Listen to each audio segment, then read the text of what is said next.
Hey guys, it's Courtney AKA Travel Teach. Today you can see I don't have my normal background. I have this really rigged setup in the Airbnb that I'm staying in right now in Xiamen in Fujian province in China.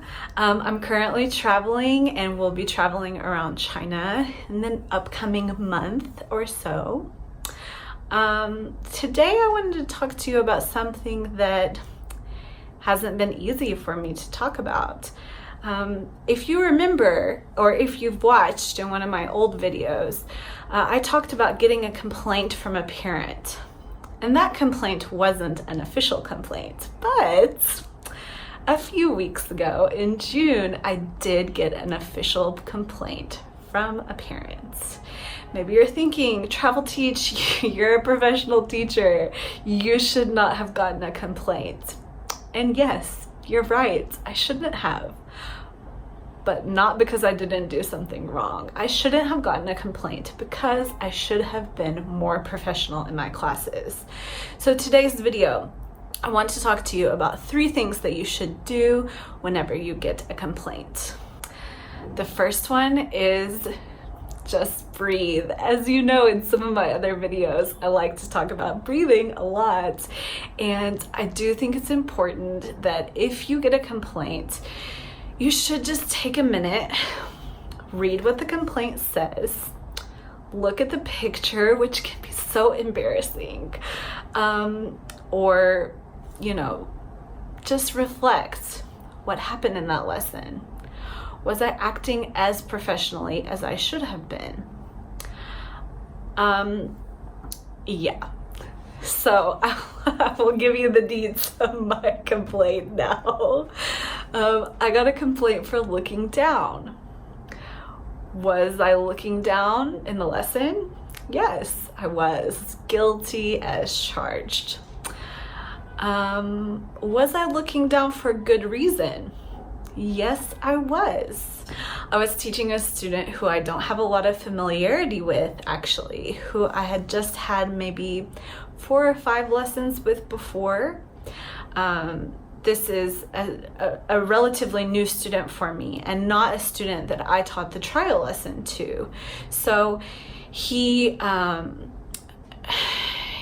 was a little bit difficult because of I'm not going to go into details about him specifically because you could be his teacher now, but the region in China that he's from has notoriously strict and a little bit overactive or overreactive parents who are very, very interested in their children's education because of the competitiveness that English holds in that region of China. The parent had previously contacted me more often than other parents, and I knew that she was an overactive and overreactive parent. So to see that I got the complaint in her child's class was not a big surprise to me. Of course, in those moments when I was first breathing, I did feel hurt. I felt like the parent maybe should have, reached out to me and said something. But that's not China, and that's not realistic. I've heard a lot of people talk about, and I've read a lot of people talking about the complaint issue because the warrants for being fired have recently gone from 5 complaints to 3 complaints. And I know some other teachers who have gotten 2 complaints, or I've heard about teachers who've gotten 4 complaints who don't know what's happening. Why do I say just breathe? Again, think about the complaint. Think about the severity. I'm lucky. My complaint wasn't that serious, but it was a big wake-up call for me. The second thing I would do is to talk to your admin. I personally did not do this. I knew I was guilty. I knew that I shouldn't have been looking down as much as I had. And I knew that I had some changing to do in my lessons, that this was supposed to be a wake-up call for me.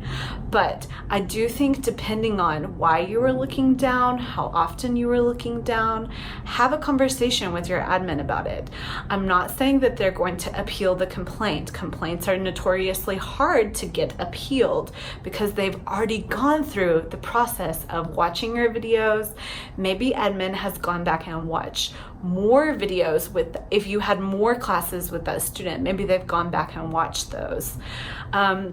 If your complaint was for having an unstable connection, that is something that is your responsibility. We are freelancers, and our first and foremost responsibility is to make sure that we can be heard and that our connection is stable in the class. Like I told you, I'm in Shaman right now, and yesterday I went to check into the hotel, and the hotel that I was going to stay at was having crazy loud construction noise, and I immediately left because I know I'm a freelancer and it's my responsibility to make sure that, that there's not distracting noise. I know, guys, I know that you're probably thinking now, well, sometimes these things happen and we can't help it. And yeah, that's true. And it is your luck of the draw if you've got a parent who's going to be angry about that. If there's any way that you can warn the parent beforehand, if you have if you have a problem like this, I would personally do that. I think it's been probably about a year ago, but there were people who were doing construction. They were decking out the house next to mine, and the wall that I share was the one where they were doing the construction, and there was one class and the whole time there was loud noise. So I did send a message to the parent just to apologize. Parents are understanding about that kind of thing, and I don't think that that's going to draw any attention.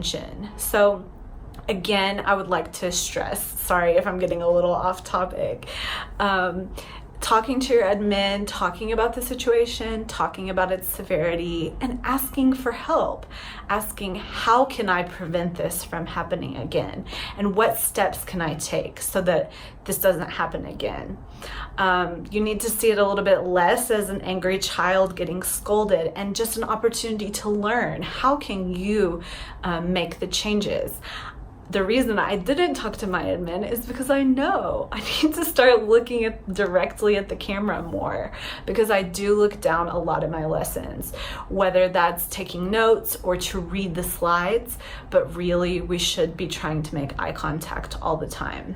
The third thing that I would like to mention to do if you get a complaint is have someone to vent to about it. Whether that's another PalFish coworker, whether that's somebody on the outside, just vent, get your frustrations out, but don't start a huge conversation about it. Don't vent on a group. Different people have different styles, and I'm not condemning anybody who's done that in the past, but I do think it's important that we do have somewhere to vent. Maybe that's to one friend or one coworker, maybe that's to 5, but I don't think it's important for us to vent it to the whole world. It's your teaching, it's your personal time. Yes, we are all PalFish teachers, and maybe we can learn from each other's mistakes, but at the same time, it doesn't need to be, oh, look at me, look what happened, oh, I was just doing blah, blah, blah. That looks like an excuse. And at the same time, a lot of the groups have 1 or 2 or maybe more admins, and it's never good to just air your dirty laundry. It's just my personal opinion.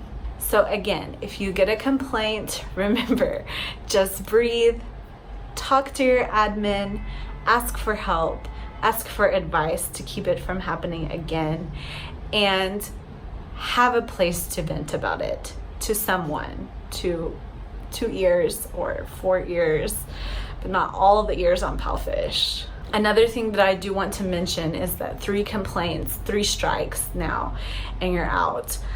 But again, knowing PalFish and knowing how they treat this, I know that it's not going to be a hard hit. It is going to depend, of course, upon your, relationships with your students, your notoriety on the platform, and your general attitude when you get those complaints. Do you own up to it, or do you, excuse yourself from the action that happened?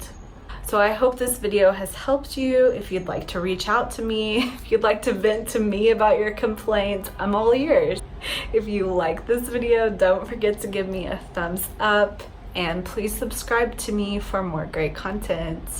I'll see you guys next time. Until then, don't forget, look at the camera.